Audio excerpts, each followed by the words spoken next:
warahmatullahi wabarakatuh. Apa kabar semuanya? Kali ini kita akan membahas satu tema pelajaran masih dengan IPS, yaitu masa penjajahan Inggris di Indonesia. Silakan dibuka bukunya halaman 20. Pertanyaan pertama adalah bagaimana Inggris itu bisa menguasai Indonesia, atau kalau bahasanya di dalam buku itu Nusantara ya. Nah, cara pertama mereka masuk ke Indonesia itu dengan melakukan penyerangan di Pulau Jawa, khususnya itu di Batavia. Mereka dapat menaklukkan Batavia pada tahun 1811 dan menguasai Indonesia dari tahun 1811 sampai 1816 dengan membawa awak kapal dengan jumlah kapal sekitar 60 kapal. Mereka melakukan penyerangan ke Pulau Jawa. Nah, setelah mereka bisa melakukan penyerangan memasuki wilayah Pulau Jawa, akhirnya secara resmi pemerintahan pada saat itu, yaitu pemerintahan Belanda yang menduduki Indonesia, menyerahkan Indonesia atau Nusantara ke Inggris dengan perjanjian kapitulasi Tuntang. Kapitulasi Tuntang itu terjadi akibat beberapa konflik di pemerintahan Belanda sendiri.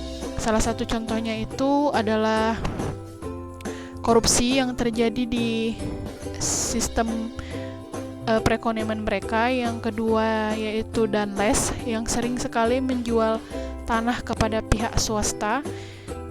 Yang ketiga itu karena Danles terkenal sangat kejam, atau istilahnya tangan besi, itu tidak mendapatkan simpati yang baik dari pemerintahan Belanda ataupun dari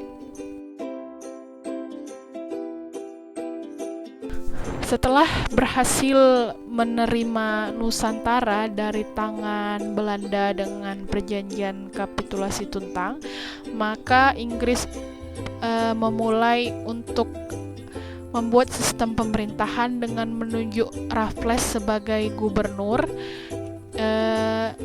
dan dia diangkat pada tanggal 19 Oktober tahun 1811 dan dia menjabat selama 5 tahun sebagai gubernur. Jadi nggak ganti-ganti gubernur. Gubernurnya cuma satu aja pada saat itu, saat Inggris menguasai Nusantara. Nah, ketika itu Belanda membangun sebuah perusahaan perdagangan yang disebut dengan VOC, sedangkan Inggris membangun sebuah perusahaan yang disebut dengan East Indies Company. Jadi East Indies Company itu didirikan atau digagas oleh Raffles sebagai gubernur. Nah, kemudian kita lanjutkan ya.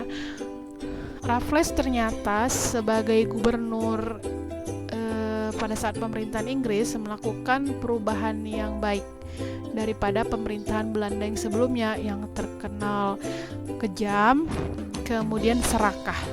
Raffles lebih memiliki pertimbangan yang lebih baik, yaitu dia mengeluarkan satu kebijakan sewa tanah bagi rakyat pribumi yang tidak memiliki tanah tapi mau bercocok tanam untuk menghidupi kebutuhan rakyat pribumi yang tidak memiliki tanah, harus membayar sewa tanah kepada pemerintahan Inggris pada saat itu. Ada beberapa kebijakan yang dikeluarkan oleh Stamford Raffles sebagai gubernur pada masa pemerintahan Inggris, yaitu di bidang pemerintahan, yang kedua di bidang ekonomi, yang ketiga di bidang sosial, dan yang keempat di bidang hukum. Raffles sebagai gubernur membuat sistem pemerintahan menjadi lebih efisien dan mudah, yaitu dengan membuat 16 titik karensiden di Pulau Jawa saja. Karensiden itu adalah pusat administrasi pengurusan pemerintahan gitu. Kalau sekarang pusat kotanya itu hanya di Jakarta, sedangkan pada masa pemerintahan Inggris itu ada 16 karensiden di Pulau Jawa saja untuk mengurusi urusan pemerintahan. Dan setiap karensiden itu memiliki wilayah kekuasaan atau disebut dengan kabupaten. Nah, setiap kabupaten itu memiliki satu orang bupati untuk mengurus sistem pemerintahan di masa perubahan yang terjadi di sistem ekonomi pada masa penjajahan Inggris di Indonesia. Nah, yang pertama sekali yang dihapus adalah penghapusan tanaman yang diekspor ke negara lain. Yang kedua, menghapus pajak hasil bumi. Yang ketiga, yaitu memberlakukan sistem.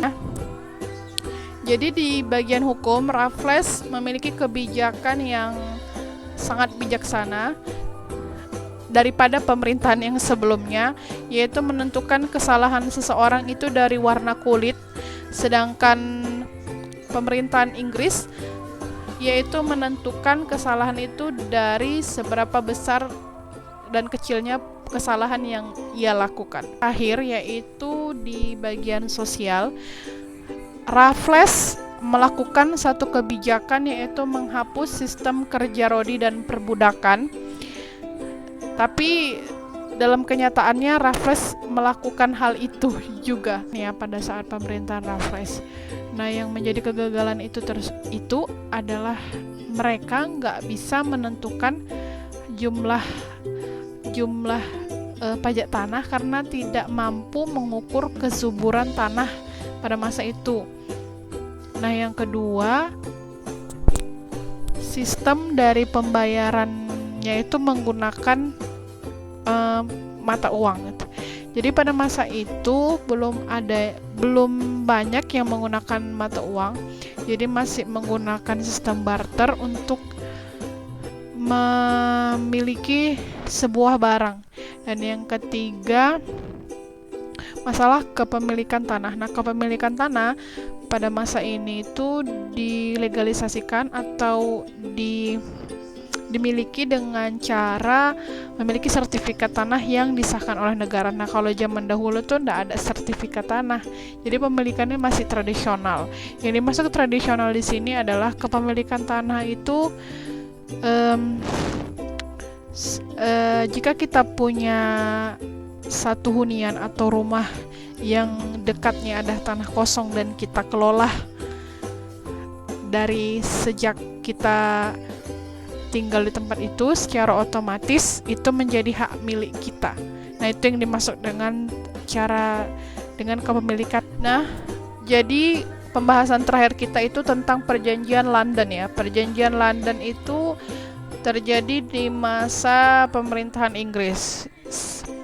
Jadi perjanjian London itu terjadi karena Belanda menganggap bahwa Inggris ini tidak bisa memberdayakan Indonesia. Tidak bisa mengambil hasil bumi, tidak bisa mengambil sumber daya manusianya atau tenaganya untuk digunakan untuk mencapai tujuan pribadi dari bangsa-bangsa yang mau menjajah ini. Jadi akhirnya Belanda meminta untuk Indonesia diserahkan kepada mereka. Nah, lahirlah perjanjian London dan akhirnya berakhirlah masa penjajahan Inggris di Indonesia. Itu materi tentang masa penjajahan Inggris di Indonesia, semoga bisa dipahami. Akhir kata, wabillahi taufiq wal hidayah. Assalamualaikum warahmatullahi wabarakatuh.